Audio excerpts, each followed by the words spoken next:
मेरा नाम ममता है। मेरी एक बेटी और एक बेटा है। मेरी बेटी की शादी 2 साल पहले हो चुकी है और बेटा भी विवाहित है। मेरा बेटा अक्सर नौकरी की वजह से बाहर रहता है, जबकि बहू मेरे पास रहती है। मेरे बेटे की शादी को 3 साल हो चुके हैं। एक दिन मेरी बेटी सुप्रिया ने मुझे फोन करके बताया कि उसके पति को उसका बॉस ने नौकरी से हटा दिया है। अब उन दोनों के लिए मुसीबतें बढ़ गई थीं। मैंने तुरंत उसे अपने घर बुलाने का फैसला किया ताकि मैं उसकी मदद कर सकूं। अगले दिन वह मुझसे मिलने आई। जब वह आई तो उसके चेहरे पर तनाव साफ दिखाई दे रहा था। मैंने उन्हें कहा कि जब तक दामाद को नई नौकरी नहीं मिल जाती तब तक वे मेरे साथ रह सकते हैं। लेकिन इसके बाद मेरी बहू की सुप्रिया के प्रति सहानुभूति कम होने लगी। एक दिन मैंने बहू को गुस्से में कहा कि अगर उसे मेरी बेटी से परेशानी है तो उसे अपने घर चली जाना चाहिए। मेरे एक कहने पर उसे बहुत गुस्सा आया और उसने तुरंत अपनी बैग भरकर अपने घर जाने का निर्णय लिया। उसके जाने के बाद मेरी बेटी घर में पहले की तरह सहज हो गई। कुछ दिनों बाद दामाद अचानक मेरे कमरे में आए। उस समय मैं अपनी अलमारी में कपड़े निकाल रही थी, क्योंकि मुझे एक दोस्त की बेटा की शादी में जाना था। मैंने कुछ साड़ियां अलग रखी थी और जब मैं एक साड़ी के ब्लाउज को ट्राई कर रही थी तभी दामाद बिना डर दरवाजा खटखटाया। कमरे में आ गए। उन्हें देखकर मैंने तुरंत अपना चेहरा पीछे कर लिया। यह सब बहुत अनपेक्षित था और मुझे लगा कि इससे मुझे और दामाद दोनों को असहज महसूस हो रहा है। मैंने जल्द से जल्द अपने आप को ठीक कर लिया और जैसे ही मैंने साड़ी को समेटा, मैंने दामाद की ओर मुड़कर देखा। घर में बहू के साथ अकेले रहने के कारण मैं दरवाजा लॉक करने की आदत नहीं रखती थी, इसलिए दरवाजा हमेशा खुला रहता था। आज भी मैंने दरवाजा ठीक से नहीं बंद किया था। जैसे ही मैंने दामाद की ओर मुड़ा देखा कि वे मेरे बेड के पास खड़े थे, दामाद ने कहा, सासू मां, मैं अचानक आपके कमरे में आ गया, इसके लिए माफ कीजिए। उन्होंने माफी मांगने के बाद मुझसे थोड़ा दूरी बनाते हुए कहा, सासू मां, आप जो कुछ भी मेरे और सुप्रिया के लिए कर रही हैं, यह सच में बहुत बड़ी बात है। आजकल तो दामाद को घर में ठिकाना देने वाली सिर्फ माताएं ही होती हैं, लेकिन आप मुझे अपने बेटे की तरह संभाल रही हैं। चिंता मत करें, मैं ज्यादा दिन यहां नहीं रहूंगा। आखिरकार मैं इस घर का दामाद हूं और दामाद को ससुराल में ज्यादा दिन रहना शोभा नहीं देता। मैं जल्दी से जल्दी नौकरी की तलाश में हूं, मैंने दामाद से कहा। दामाद, आपको मुझे धन्यवाद कहने की जरूरत नहीं है। और हां, आप इस घर के इकलौते दामाद हैं। आपको कोई शर्म नहीं होनी चाहिए। इस घर में आप अपने आप को पूरी तरह से अपना समझे। मेरी बात सुनकर दामाद ने मुझे अचानक गले लगा लिया और कहा, सासू मां, मैं आपके इस उपकार का कितना कर्ज चुकाऊंगा, ये मुझे भी नहीं पता। जब दामाद ने मुझे गले लगाया, मैं चौंक गई। आखिरकार वे मेरे दामाद थे और हमारा रिश्ता इतना खुला नहीं था। मैंने सोचा कि यह नई पीढ़ी की सोच हो सकती है, जिसमें दामाद अपनी सास से बिना झिझक बातचीत करते हैं। धीरे धीरे मेरे मन में कुछ अनचाही बातें आने लगी। मुझे ऐसा लगने लगा कि सुप्रिया और दामाद के बीच कुछ ठीक नहीं था। एक रात जब मैं सुप्रिया के कमरे से निकल रही थी तो मुझे उसके कमरे से बड़बड़ा की आवाज सुनाई दी। मुझे यकीन था कि उनके बीच कुछ विवाद चल रहा है। ये सुनकर मैं सीधे उनके कमरे में गई। वहां जाकर मैंने देखा कि सुप्रिया अपने पति को उल्टा सीधा बोल रही थी। उसने कहा, 20 दिन हो गए, लेकिन इस आदमी ने अभी तक नई नौकरी नहीं पाई। पूरे दिन घर पर बैठकर क्या कर रहा है? घर में रहकर मेरे पति का सिर खराब हो गया है और अब वह मुझसे तेल की मालिश की मांग कर रहा है। मैं इस बेकार इंसान की मालिश नहीं करूंगी। सुप्रिया इतनी भड़क गई थी कि उसने मां के सामने ही अपने पति का अपमान करना शुरू कर दिया। इस पर मैंने सुप्रिया को डांटते हुए कहा, सुप्रिया, थोड़ा अपने शब्दों का ध्यान रखो। दामाद को एक न एक दिन नौकरी मिलेगी। यह कठिन समय भी बीत जाएगा। इस समय में तुम्हें अपने पति का मानसिक समर्थन करना चाहिए। पति की सेवा करना बहुत पुण्य का कार्य है। मेरी बात सुनकर सुप्रिया ने कहा, मां, अगर तुम्हारा दामाद इतना प्यारा लगता है तो तुम उसे तेल की मालिश क्यों नहीं कर देती? मैं उसे कुछ कहने ही वाली थी कि दामाद ने मेरा हाथ पकड़ लिया और मुझे कमरे से बाहर ले जाने लगे। उन्होंने कहा, सासू मां, मैं सुप्रिया की चिचिराहट को समझ सकता हूं। मेरे जैसे व्यक्ति को घर में बैठना शोभा नहीं देता, लेकिन मैं भी क्या करूं?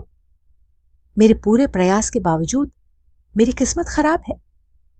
उनकी बात करते करते दामाद की आंखों में आंसू भी आ गए थे। मैंने कहा, दामाद जी, आप हिम्मत मत हारिए, सब कुछ ठीक होगा। फिर मैंने कहा, आप इस बेड के किनारे बैठिए, मैं आपको तेल की मालिश करके देती हूं। इससे आपका मन शांत हो जाएगा और आप अच्छी नींद ले सकेंगे। मैंने दामाद की सिर की मालिश करनी शुरू की। कुछ ही मिनटों में दामाद ने मेरा हाथ पकड़ लिया और उसे अपने कंधे पर घुमाने लगे और कहा, सासू मां, आपके हाथों में सच में जादू है। कुछ ही मिनटों में मेरे सिर का तनाव दूर हो गया। क्या आप मेरी गर्दन पर भी थोड़ा तेल लगाकर मालिश कर देंगी? जब मैंने उनके कंधे पर हाथ फेरा तो मुझे थोड़ी लाज महसूस हुई। मैंने यह बहाना किया कि मेरा हाथ दुखता है और तुरंत उनसे थोड़ा दूर हो गई। कुछ दिनों में दामाद को नौकरी मिल गई। नौकरी मिलने के दिन बाद मेरी बेटी ने मुझे बताया कि वह गर्भवती है। दामाद की नौकरी लगते ही मेरी बेटी और दामाद अपने घर जाने की तैयारी कर रहे थे, लेकिन मैंने उन्हें 1 सप्ताह और घर पर रुकने के लिए मनाया। मुझे अपनी बेटी की खुशखबरी सुनने में बहुत आनंद आ रहा था। मेरी बेटी की खुशखबरी सुनकर मैंने ठान लिया कि मुझे उसे और कुछ दिनों के लिए अपने पास रखना चाहिए। लेकिन उस 1 सप्ताह में मैंने देखा कि सुप्रिया की हालत ठीक नहीं थी। मेरी बेटी और दामाद दोनों अलग रहते थे और सुप्रिया की यह हालत देखकर मैं उसे अकेले नहीं जाने दे सकती थी। मेरे मन में सवाल था कि क्या वह अकेले अपने पति के लिए घर के काम कर पाएगी। इसीलिए मैंने तय किया कि जब तक सुप्रिया ठीक नहीं हो जाती तब तक उसे कुछ दिनों के लिए मेरे पास रहना चाहिए। दिन बीतते गए और दामाद ऑफिस जाने लगे। सुबह सुबह मैं उनके लिए टिफिन बना रही थी। जिस तरह से मैं दामाद का ख्याल रख रही थी, उन्होंने भी मेरा ख्याल रखना शुरू किया। शाम को जब दामाद ऑफिस से थक कर लौटते तब भी वे रात के खाना बनाने में मेरी मदद करने आते थे। देखते देखते मेरी बेटी और दामाद के यहाँ आए। 3 महीना हो गया था। गर्भावस्था के कारण मेरी बेटी को मूड स्विंग्स होने लगे थे। दामाद को इसके बारे में ज्यादा जानकारी नहीं थी और इसी वजह से उनके बीच झगड़े होने लगे थे। हर दिन मैं उनकी बहस सुनती थी, लेकिन मैंने सोचा कि यह तो सामान्य पति पत्नी की बातें हैं, इसलिए मैंने ज्यादा ध्यान नहीं दिया। लेकिन एक दिन दामाद रात में मेरे कमरे में आए और कहने लगे, सासू मां, अब मैं सुप्रिया के साथ एक ही कमरे में एक बेड पर नहीं सो सकती, क्योंकि अगर मेरे हाथ का भी स्पर्श होता है तो वह तुरंत चिड़चिड़ा जाती है। उसकी इस चिड़चिड़ाहट के कारण मुझे रात भर अच्छी नींद नहीं आती। पिछले 4 दिनों से ऑफिस में काम करते करते मेरी आंखें भी भारी हो गई हैं। मैंने दामाद से कहा, दामाद, सुप्रिया जिस स्थिति में है, कभी कभी महिलाओं का चिड़चिड़ापन बढ़ जाता है, तुम्हें उसे समझना चाहिए। मैंने दामाद को सलाह दी कि उन्हें अपनी पत्नी को समझना चाहिए, लेकिन उन्होंने कहा, मैं उसे समझता हूं, लेकिन अब मेरे आराम का भी सवाल है। अगर मैंने ठीक से आराम नहीं किया तो मैं नौकरी सही से नहीं कर पाऊंगा। फिर उन्होंने कहा, सासू मां, अगर आपको कोई दिक्कत नहीं हो तो क्या मैं आज से आपके कमरे में सो सकता हूं? मैंने तुरंत हां नहीं कहा, लेकिन मैंने देखा कि दामाद के पास मुझसे मदद मांगने के अलावा कोई और विकल्प नहीं था। इसलिए मैंने बिना किसी संदेह के उन्हें मेरे कमरे में सोने की अनुमति दे दी। मैंने सोचने में समय लगाया कि दामाद का मेरे कमरे में सोने का इरादा क्या था।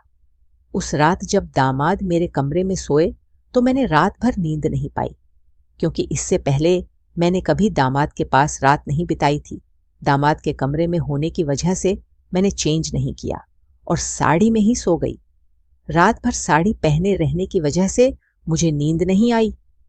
अगली रात जब मैं सोने जा रही थी तब उन्होंने कहा, सासू मां, कल रात आप सो नहीं पाए। मुझे पता है, मैंने आपको पहले भी गांव में देखा है। आपको मुझे लजाने की जरूरत नहीं है। अगर आपको रात भर साड़ी पहनने में दिक्कत हो रही है तो आप रोज की तरह नाइटी पहन सकती है। मुझे मानिए, मैं आपका दामाद नहीं बल्कि आपका बेटा हूं। यह सच था कि रात भर साड़ी पहनने के कारण मुझे नींद नहीं आई थी और आज मैं नहीं चाहती थी कि फिर से रात भर जागते रहूं, इसलिए मैंने कपड़े बदल लिए। जब मैं चेंज होकर आई तो दामाद ने मुझे नाइटी में देखकर कहा, सासू माँ, इस कपड़े में आप बिल्कुल भी मेरी सासू माँ की तरह नहीं लग रही है। आपने खुद को बहुत अच्छे से सजा रखा है। उनकी इस बात पर मैंने मुस्कुराते हुए अपनी जगह पर सोने चली गई। अगले दिन सुबह मैंने नाश्ता किया और किचन में बर्तन साफ करके नहाने के लिए बाथरूम गई। जैसे ही मैं बाथरूम में गई, साबुन के पानी पर मेरे पांव फिसल गए और मैं जमीन पर गिर गई। गिरते ही मेरी कमर में दर्द होने लगा और मुझे उठने में परेशानी होने लगी।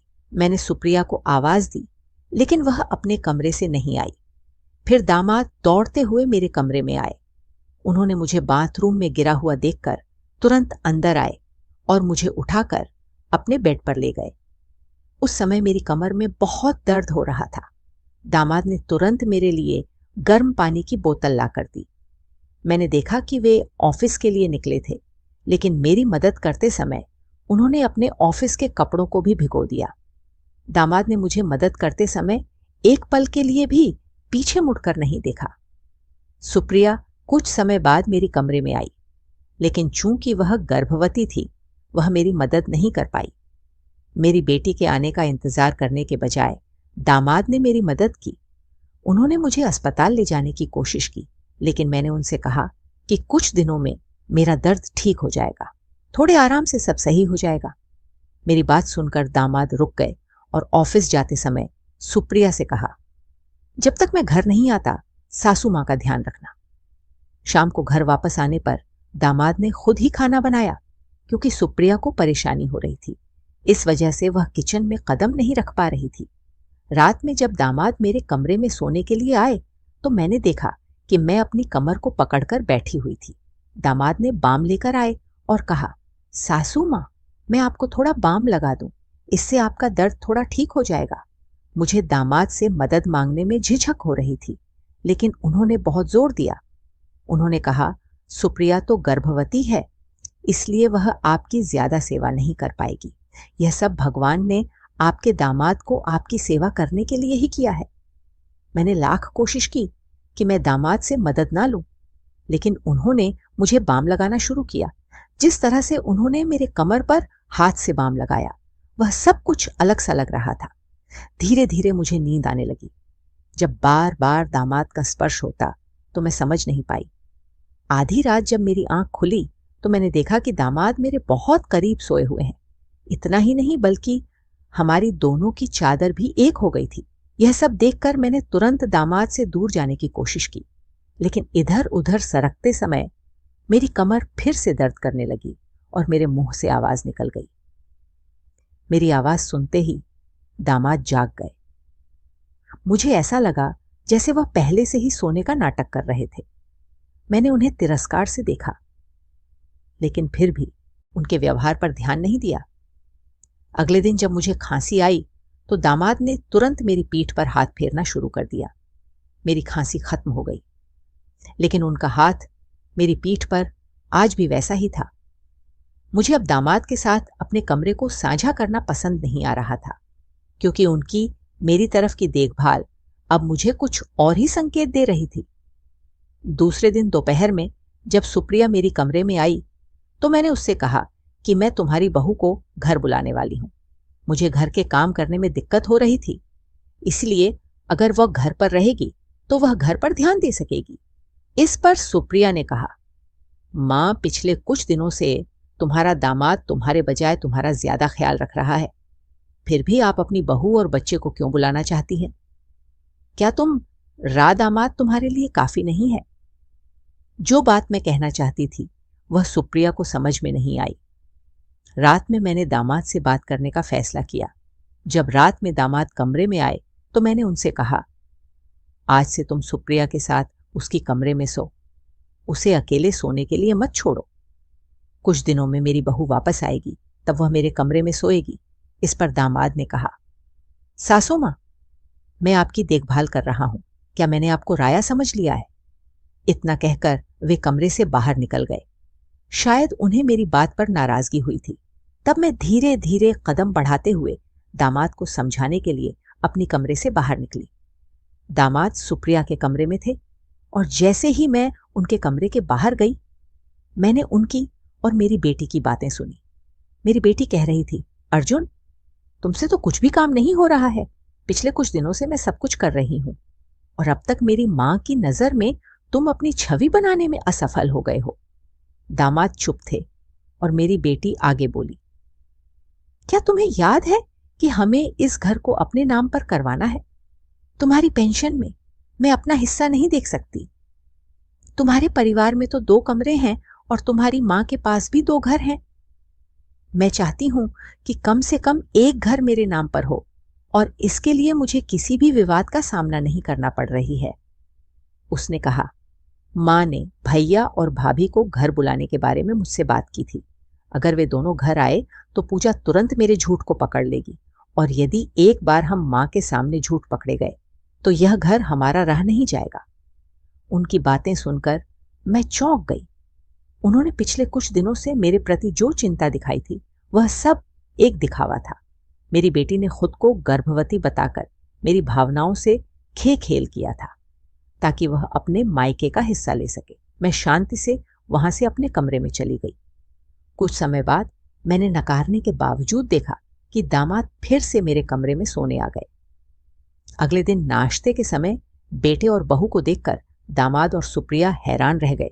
सुप्रिया ने पूछा, मां, तुमने उसे यहां क्यों बुलाया? मैंने सोचा कि अब मुझे अपनी बात स्पष्ट करनी चाहिए। मैंने सुप्रिया के पास जाकर कहा, मैंने रात को तुम्हारे और दामाद के बीच की बातें अपने कानों से सुनी है। तुम दामाद की छवि को लेकर भगवान से प्रार्थना करने लगी थी, जबकि तुमने अपनी बहू को झूठा साबित किया है। इतने दिनों से जो बहू मेरी देखभाल कर रही थी, उसे बिना किसी विश्वास के यहां से भगा दिया। तुम मेरी खुद की बेटी हो, लेकिन इस प्रॉपर्टी के लिए तुमने मेरे खिलाफ साजिश की। पैसे के लिए तुमने रिश्तों को भुला दिया। मैंने उन्हें कहा, इस घर की एक ईंट भी तुम्हारे नाम पर नहीं होगी। जो भी मेरी देखभाल करेगा यही प्रॉपर्टी उसकी होगी। मैं गलत थी जो मैंने शादीशुदा बेटियों को बार बार अपने मायके बुलाया। माँ बाप खर्च करते हैं, लेकिन लड़कियों का कर्तव्य खत्म नहीं होता। जब भी उनकी बात आती है वे हमेशा पूछती है, हमारे लिए क्या किया? मैंने सोचा, तुम जैसी लालची के विचार में मुझे कोई बदलाव नहीं दिखता, लेकिन मैं यह कर सकती हूं कि तुम्हें अपने से दूर रखूं। आज से मुझे तुम्हारा चेहरा भी नहीं देखना। तुम्हारी वजह से मैं अपने बेटे और बहू को दूर कर रही थी, लेकिन यह हमेशा सच नहीं होता। मैंने समझ लिया है कि दामाद पराइयों जैसे होते हैं, लेकिन यदि बेटियां भी ऐसे व्यवहार करने लगे तो माँ बाप को क्या सोचना चाहिए? पैसे और जालसाजी से मिली संपत्ति कभी सुख नहीं दे सकती। असली संपत्ति होती है एक खुश परिवार, जहां भाइयों और बहनों के बीच प्यार होता है, ना कि जलन। मुझे लगता है कि अब के समय में रिश्तों से ज्यादा पैसा और संपत्ति महत्व रखती है। तो ये थी हमारी आज की छोटी सी कहानी। आपको ये कहानी कैसी लगी? कमेंट करके जरूर बताएं। अगर आपको ये कहानी पसंद आई हो तो इसे लाइक करें और अपने दोस्तों के साथ शेयर करें। आगे भी ऐसी ही रोमांचक कहानियों के लिए हमारे चैनल को सब्सक्राइब करें। धन्यवाद।